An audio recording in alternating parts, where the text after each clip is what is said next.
അസ്സലാമലൈക്കും, welcome back. ഇന്ന് ഞാനൊരു അടിപൊളി റെസിപ്പി ആയിട്ടാണ് വന്നിരിക്കുന്നത്. പൊറോട്ട ബീഫ് പൊള്ളിച്ചതാണ്. അപ്പോൾ നമുക്ക് റെസിപ്പിയിലോട്ട് പോകാം. ഞാനൊരു കുക്കറിലേക്ക് 1/2 കിലോ ബീഫ് ചേർത്തിട്ടുണ്ട്.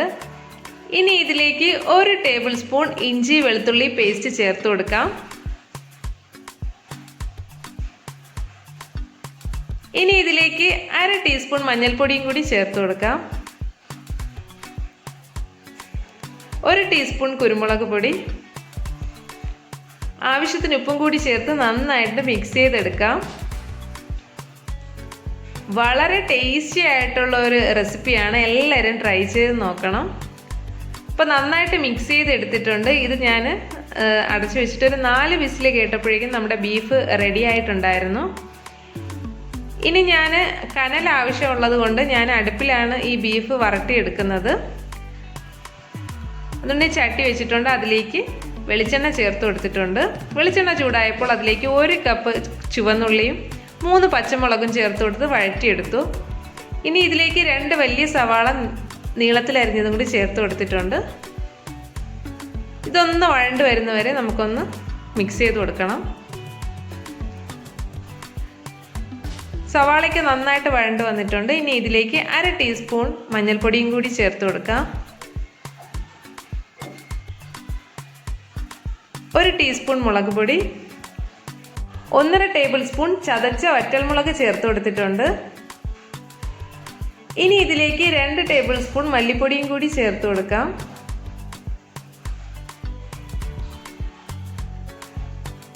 1 ടീസ്പൂൺ ഗരം മസാലയും കൂടി ചേർത്ത് കൊടുത്ത് നന്നായിട്ട് മിക്സ് ചെയ്തെടുക്കണം. നല്ല സ്മെല്ല് വരുന്നത് വരെ നന്നായിട്ട് മിക്സ് ചെയ്ത് കൊടുക്കാം. ഇനി ഇതിലേക്ക് നമുക്ക് വേവിച്ച് വെച്ചേക്കുന്ന ബീഫ് ചേർത്ത് കൊടുക്കാം. ഇനി ഇത് നന്നായിട്ടൊന്ന് വരട്ടിയെടുക്കണം. ഇനി ഇതിലേക്ക് കറിവേപ്പില ചേർത്ത് കൊടുക്കാം. നല്ല ലാവിഷായിട്ട് കറിവേപ്പില ചേർത്ത് കൊടുക്കുക.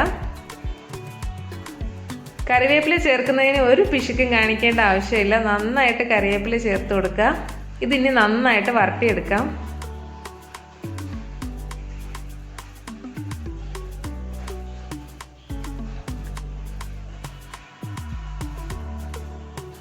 അങ്ങനെ നമ്മുടെ ബീഫ് വരട്ടിയത് ഇവിടെ റെഡി ആയിട്ടുണ്ട്.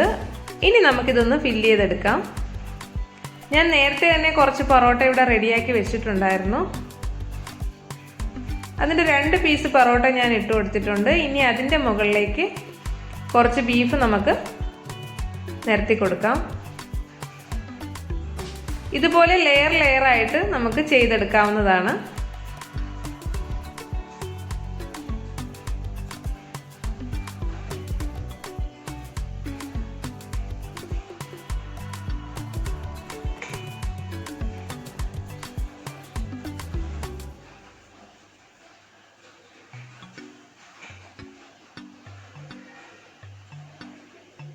ഇനി ഇതിൻ്റെ മുകളിലേക്ക് 1 പീസ് വാഴയിലയും കൂടി വെച്ച് നമുക്ക് ഇത് ഫോൾഡ് ചെയ്തെടുക്കണം.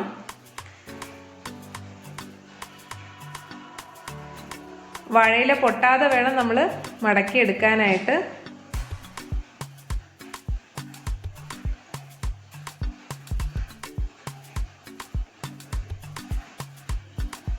ഇതിന് വാട്ടിയ വാഴയില ആവശ്യമില്ല, നമ്മൾ പച്ച വാഴയിലയാണ് ഏറ്റവും ബെറ്റർ.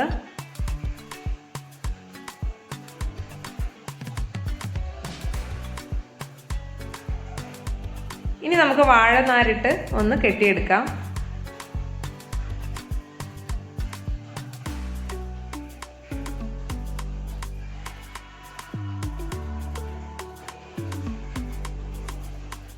അങ്ങനെ നമ്മുടെ കിഴിയൊക്കെ കെട്ടിയെടുത്തിട്ടുണ്ട്. നമുക്കിതിനി അടുപ്പിൽ കനലിലോട്ട് നമുക്ക് ഇട്ട് കൊടുക്കാം.